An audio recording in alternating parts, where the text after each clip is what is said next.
को एंकर आते हैं और आपको नेशनलिज्म का आधा पाठ पढ़ाते हैं, उनकी निगाह से मत देखिए। वो आपको इस देश की हकीकत से काट कर ले जा रहे हैं, एक ऐसे देश की दुनिया में जो है ही नहीं। हमारा मुल्क सबसे खूबसूरत मुल्कों में से एक है। हमारे पास बुलेट ट्रेन नहीं है तो क्या हुआ, हम धीरे भी चलते हैं तो गले मिलकर चलते हैं। हमें जल्दी जल्दी में एक दूसरे को छोड़कर आगे नहीं बढ़ना। वो जो चिंता है कि सारी ट्रेन अच्छी हो जाए, वो बुलेट ट्रेन के खिलाफ चिंता नहीं है। वो चिंता ये है कि पहले सबका भला हो जाए ना, तो फिर कुछ लोगों के लिए कुछ ले आना। तो उन्होंने बुलेट ट्रेन का विरोध करने वालों को भी देशद्रोही बता दिया।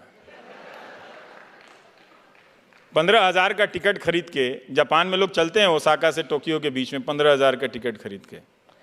तो ये आप ध्यान में रखिएगा कि इमेज झोंका जा रहा है। कॉरपोरेट हमारा बड़ा कमाल का है, उसने पहले मीडिया को नेताओं के यहाँ पहुँचाया, नेताओं ने मीडिया को अपने पास रख लिया।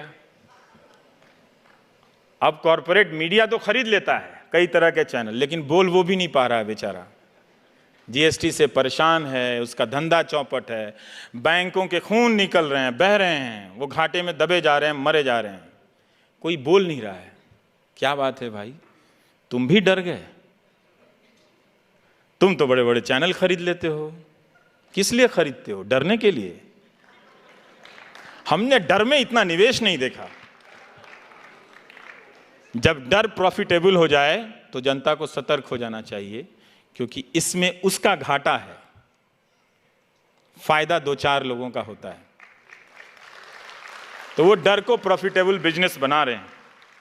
और यही हो रहा है कि ना कॉरपोरेट बोल पा रहा है, ना जनता की आवाज़ पहुंच रही है, और लोग सड़कों पर अपने सवालों को लेकर खड़े हैं। शिक्षा मित्र रोज़ फ़ोन करते हैं कि हम 1.25 लाख की संख्या में, हमारी आवाज़ कोई नहीं उठाता है।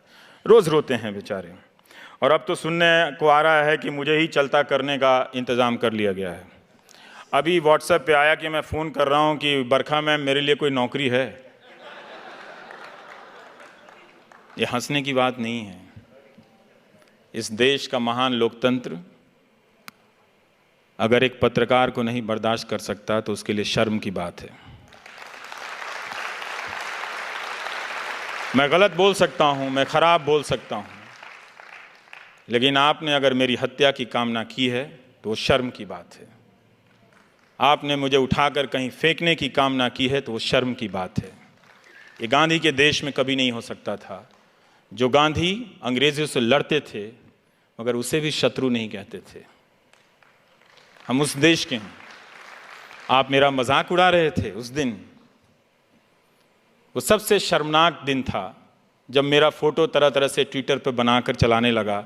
किसी ने टीका लगा दिया, किसी ने गेरुआ लगा दिया। मैं पहनता हूं भाई गेरुआ, तुम पहनाओगे तो थोड़ी पहनूंगा। मैं पहनता हूं, लाखों लोग पहनते हैं गेरुआ इस देश में। क्या आप वो भी एक दिन टीवी चैनल से तय होगा कि सबको गेरुआ पहनना होगा? वो तो हम पहनते हैं अपने अपने पूजाओं में। और ये मजाक चल रहा था। तो मैं यही सोच रहा था कि क्या एक अदना सा पत्रकार इतना महत्वपूर्ण हो गया कि उसे विस्थापित करने के लिए हुकूमत इतनी चालें चलेंगी? और क्या हम नहीं जानते कि कॉरपोरेट में टेक ओवर कैसे होता है? आपने दुनिया का इतिहास नहीं पढ़ा? और क्या आप हमेशा ये होता रहा है इसीलिए होते रहने देंगे? होते रहने दीजिए। आपको लगता है कि आपको फर्क नहीं पड़ेगा, फर्क आप ही को पड़ेगा। फर्क आप ही को पड़ेगा जब आपकी आवाज़ पहुंचने के हर रास्ते बंद कर दिए जाएंगे। जवाहरलाल नेहरू ने अमृत बाजार पत्रिका के संपादक को लिखा था कि अखबार आलोचना नहीं करेंगे तो कौन करेगा। मैं यहाँ इस हॉल में आ रहा था तो किसी ने उसका टेक्स्ट मुझे व्हाट्सएप किया था कि अखबार अगर आलोचना नहीं करेंगे तो सरकार की आलोचना कौन करेगा। सरकार की आलोचना करने पे बधाई मिलनी चाहिए। ये इसलिए महत्वपूर्ण है क्योंकि बाकी लोग नहीं करते हैं।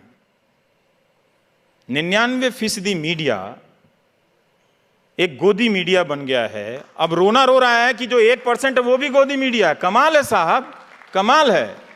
सारा मीडिया खरीद के जेब में रख लो और दिन भर प्रोपेगेंडा, हिंदू मुस्लिम एजेंडा चलाते रहो और कहो कि गोदी मीडिया दूसरी तरफ भी है।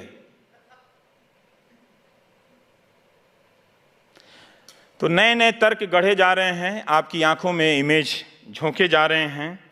मैं उम्मीद कर सकता हूं कि मेरा समय ख़त्म हो रहा होगा, लेकिन दो चार बातें यही है कि लोकतंत्र की लड़ाई को आप आउटसोर्स मत कीजिए, हवन भजन मत कीजिए, गांधी की तरह सत्य के रास्ते पे चलिए, क्योंकि हमारे देश में सच बोलने का इकोसिस्टम नहीं है। इसे हमें स्वीकार कर लेना चाहिए और इस इकोसिस्टम को हमने नहीं बनने दिया है। जो भी जरा सा चलता है हम उसे पागल घोषित कर देते हैं। जो ईमानदार होता है, कोई कलेक्टर आ गया, वो ऑनेस्टी से काम करता है, उसी के रिश्तेदार बोलेंगे पागल हो गया। ये दुनिया बदल देगा क्या? अब तक आप झूठ के साथ खड़े रहे हैं, कुछ साल तक सच के साथ खड़े होने का प्रयास तो कीजिए, हो जाएगा।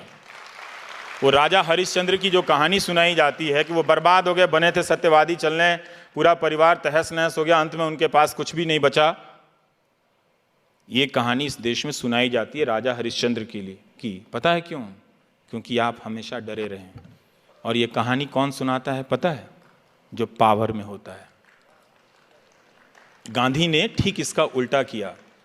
गांधी ने सत्य के साथ प्रयोग किया और खुद प्रयोग किया, लेकिन उस सत्य को अधिकांश जनता का हथियार बना दिया। ये लो सत्य। आज सीबीआई और जेल के डर से हमारा अपोजिशन भी नहीं बोलता, और गांधी ने उस सत्य के दम पे लाखों लोगों को, अंग्रेज़ों की जो डर का सबसे बड़ा कारखाना था, अंग्रेज़ों का फैक्ट्री थी डर की, जेल, उसमें ले आकर भर दिया। गांधी ने कहा अपने भीतर जेल जाओ और अपने भीतर के डर से आज़ाद हो जाओ। इनके पास टैंक है, तोप है, अफसर हैं, कानून है, सेलुलर जेल है, सब है, लेकिन जिस दिन तुम जेल जाने के डर से आज़ाद हो जाओगे, बाकी आज़ादी मिल जाएगी। ये गांधी का सत्य था। गांधी ने इसी सत्य के लिए अपनी ज़िंदगी दी। वो कहते थे कि सत्य की खोज में क्रोध, स्वार्थ, घृणा आदि विकार स्वभावतः छूटते जाते हैं, अन्यथा सत्य की प्राप्ति असंभव ही हो जाए। सत्य की खोज में सफलता प्राप्त होने पर मनुष्य में प्रेम और घृणा, सुख और दुख आदि के द्वंद्वों से पूर्णतः मुक्त हो जाता है मनुष्य। और वो अपना पैमाना गांधी बनाते रहते हैं। आप देखेंगे कि गांधी अंतिम तक प्रयोग कर रहे हैं। वो हारते हैं। वो अपनी अहिंसा, जब भारत आज़ाद होता है तो जिस अहिंसा को लेकर वो 30 साल तक प्रयोग करते हैं, वो बिखर जाती है। एक किताब है सुधीर चंद्र की, गांधी एक असंभव संभावना। आप पढ़िएगा कि गांधी आखिरी वक्त में फिर अकेले खुद को जुटाते हैं। वो चाहते थे 125 साल जीना, लेकिन बाद में उनके जीने की इच्छा समाप्त होने लगती है और वो नोआखली चल देते हैं। तो जैसे आज ट्रोल होता है, वैसे ही तब होता था कि बापू आप पहले बिहार क्यों नहीं जाते हैं, बापू आप कलकत्ता में क्यों नहीं रुकते, आप हिंदुओं के यहाँ क्यों नहीं रुकते, आप मुसलमानों के यहाँ क्यों नहीं रुकते। तो दोनों तरफ के जो सांप्रदायिक लोग थे वो गांधी जी का ट्रोल करते हैं। लेकिन गांधी क्या करते हैं उस ट्रोल के बाद?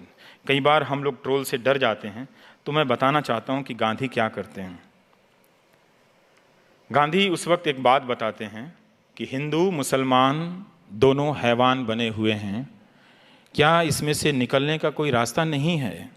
रास्ता तो है, दोनों में से एक जानवर ना बने। जो निखिल डे कह रहे थे, आखिरी बात जो उनकी थी, उस बात को समझिए, दोनों में से एक जानवर ना बने। यही इसमें से निकलने का सीधा रास्ता है। ये गांधी ने कहा था। और वो पहचानते थे।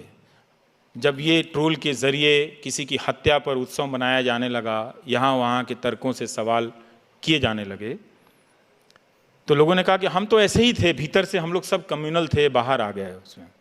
तो बाहर कम्युनल आए तो ख़राब लगे, तो उसमें नेशनलिज्म थोड़ा सा ऊपर से डाल दो, उसमें मलाई। तब भी गांधी जी कहते हैं कि जो बहुत हिंसा होने लगती है, कि हम लाचारी से अहिंसक बने हुए थे, मगर हमारे दिल में तो हिंसा भरी हुई थी। अब जब अंग्रेज़ यहाँ से हट रहे हैं, तो हम उस हिंसा को आपस में लड़कर खर्च कर रहे हैं। हम आज भी उस हिंसा को आपस में लड़कर खर्च कर रहे हैं। अपने भीतर की अहिंसा को पहचानिए, उसमें बहुत शक्तियां हैं। ये वो शक्तियां हैं जो इस मुल्क में बेपनाह मोहब्बत भर देंगी। इस मोहब्बत के सहारे आप कम रोटी खाकर भी मुस्कुराएंगे, जनरल क्लास में भी चलकर मुस्कुराएंगे। ये मोहब्बत नहीं रहेगी तो बुलेट ट्रेन में भी आप डरे रहेंगे कि कोई मुहर्रम या विसर्जन के समय पत्थर तो नहीं फेंक देगा। आज यूपी, बिहार, झारखंड, बंगाल के कई इलाकों में तजिया और विसर्जन को लेकर दंगे भड़के हुए हैं। अखबारों में ये खबरें हैं। तो हमारे आपस के विश्वास को आप कम मत कीजिए। मीडिया जो हिंदू मुसलमान कर रहा है उसका एक ख़ास मकसद है। वो जब ये करता है तो उसकी जो जवाबदेही है उससे वो खुद को मुक्त कर लेता है और वो सरकार के साथ उसके पाले में बैठने का उसके पास एक मौका होता है। जब आज़ादी के समय में भी जो हमारे अखबार थे वो यही कर रहे थे। तो गांधी जी ने लिखा था कि क्यों नहीं आती हमारे अखबारों में ये चीज़ें इतनी गहरी चली गई हैं कि अपने पराये की सांप्रदायिक भावना, सांप्रदायिक अलगाव, जिसे विभाजन के बाद राष्ट्रवाद ने पैना कर दिया कि हमारे अखबार हमारी अपनी करतूतें नहीं छापेंगे। हम अपनी करतूतें नहीं छापते, अपनी हिंसा को नहीं पहचानते, दूसरे की हिंसा को पहचान रहे हैं और ये सब झूठ के आधार पर हो रहा है। तो आप इन सब चीज़ों को समझेंगे। हम जिस मीडियम से आते हैं उस मीडियम में घुन लग गया है, तरह तरह के तर्क ढूंढ रहे हैं, उससे कोई फ़ायदा नहीं है।